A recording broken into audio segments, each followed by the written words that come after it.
Shiri maita basa rayo ripi nayo nokuti neza amuchaita maimbo ishandisa chi ndiyo yaijimburutsa yaita sei yaijimburutsa ndo yanga iri ndege saka kutaura kuno iri kupi iriko kupi kumabvuku kuwa mutoko kupi iri mumabvuku inogara pai inogara pamunasimemba muchasimemba makaitora kupi Shiri yakasiona wakafa vo vakatokusira Ndege inotodyiwa chikafu sedzimwe Shiri kana kuti inongodyawo chikafu icho chatinenge taendawo kunodyawo wo chamune maenda kunodyawo kureva kuti inodya nyama sekuru vari kutaura kuti Shiri iri kuti iwewe uda kundiendesa kupi inini iri kukutiwo chii iri kutorana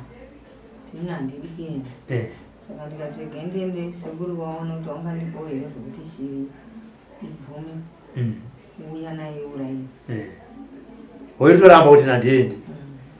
For these and more stories, tune in to Zim News Bit TV with Robert Tafumani.